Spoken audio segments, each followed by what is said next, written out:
నాన్న always under rated. నాన్న మన కోసం ఏం చేశాడో మనకు తెలియదు, ఎన్ని కష్టాలు పడ్డాడో తెలియదు. బికాజ్ నాన్న ఎప్పుడు చెప్పడు, ఎవరికి చెప్పడు, పిల్లలకి పెళ్ళానికి అసలు చెప్పడు. అమ్మల ప్రేమని ఎక్స్ప్రెస్ చేయడం నాన్నకి రాదు. నాన్న ఇంటికి ఎప్పుడో వస్తాడు, ఎప్పుడో వెళ్ళిపోతాడు. బిజీగా ఉన్న నాన్న అయితే రాత్రిపూట ఇంటికి వచ్చి మంచం మీద ఎదుగుతున్న పిల్లలను చూస్తుంటాడు. ఎప్పుడూ పనైనా కాస్త ఇంటి పట్టున ఉండొచ్చుగా అంటూ చిరాకు పడుతున్న అమ్మ మాటలు వింటూ ఉంటాం. పిల్లలు కూడా నాన్నని మిస్ అవుతుంటారు. నిజానికి నాన్నని నాన్నే మిస్ అవుతుంటాడు. పెళ్ళై పిల్లలు పుట్టగానే నాన్న జీవితం నాన్న చేతిలో ఉండదు. మనందరి కోసం నాన్న రాత్రి పగలు పనిచేయాలి. మీ చదువులు, సమస్యలు, చుట్టాలు, పండగలు, హాస్పిటల్స్, బర్త్డేలు, వీటన్నిటితో నాన్న నలిగిపోతాడు. యాంగ్జైటీ, షుగర్, పారాలిసిస్, హార్ట్ అటాక్లు ఇలా ఎన్నో వస్తుంటాయి నాన్నకి. వృద్ధాప్యం వల్ల అనుకుంటారు పిల్లలు. వృద్ధాప్యం ఇంకా రాలేదు. మీకోసం అనుక్షణం కాలిపోతున్న నాన్నకి లోపల హెల్త్ ఎంత దెబ్బతింటుందో ఎవరికీ తెలియదు.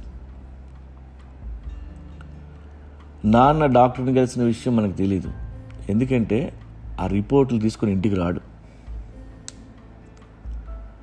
తన పిల్లలు గొప్పవాళ్ళు అవుతారని నాన్నకి విపరీతమైన నమ్మకం.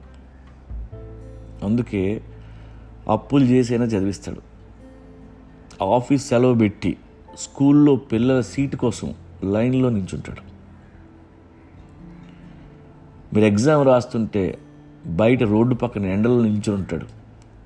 పిల్లలు ఏదో అయిపోతారని ఆశ. ఆస్తులు అమ్మైనా కూతురి పెళ్ళి ఘనంగా చేస్తాడు.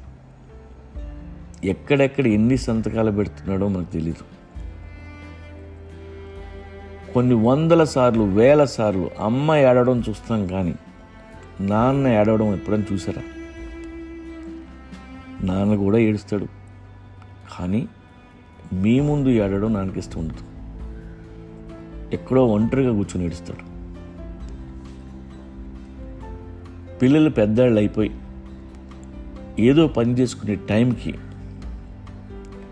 అన్నీ అమ్ముకొని అంతా ఆరిపోయి అంతంత ఆరోగ్యంతో మిగిలిపోతాడు నాన్న. కరెక్ట్గా అప్పుడే పిల్లలు నాన్నకి ఎదురు చెప్పడం మొదలు పెడతారు. అప్పుడు వస్తుంది నాన్నకి ఆలోచన, ఇన్నాళ్ళు నేను ఎవరి కోసం బతికాను, నా కోసం నేను ఏది దాచుకోలేదేమని. నేను అన్న ఆలోచన అప్పటి వరకు నాన్నకు తెలియదు. తిరిగి ఏమిచ్చావు మాకు అని అడుగుతారు పిల్లలు. ఉన్న 2 ఎకరాలు నాన్న పాడు చేశాడు అనుకుంటారు, ఎందుకంటే అమ్మ అలాగే చెప్తుంది కాబట్టి.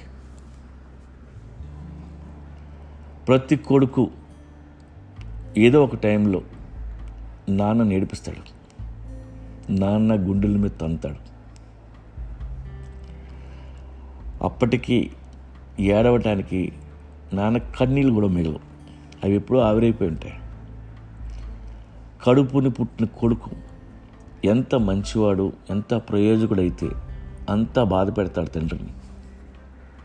వాడికి ఎంత సక్సెస్ వస్తే అంత ఎక్కువగా తండ్రి నేర్పిస్తాడు. ఇది నిజం. మీ కొడుకు పుడితే వాడి ఫ్రెండ్స్ పేర్లు మీకు గుర్తుంటాయి. బర్త్డే వస్తే కిడ్స్ అందరిని ఇన్వైట్ చేస్తాం, కానీ మీ నాన్న ఫ్రెండ్స్ ఎవరో మీకు తెలీదు. అసలు నాన్న బర్త్డే కూడా మీకు గుర్తుండదు. ఎందుకంటే మీ పిల్లలే మీ ఫ్యూచర్గా ఫీల్ అవుతారు. నాన్న మీ భవిష్యత్ కాదు, కానీ నాన్నకి మీరే ఫ్యూచర్. మీకోసమే రిస్క్ తీసుకోలేక, ధైర్యం చాలక మీ నాన్న తన కెరీర్ని నాశనం చేసుకున్నాడు. మీ మూలంగానే మీ నాన్నలో ఉన్న ఎనర్జీ నీరుగారిపోయింది.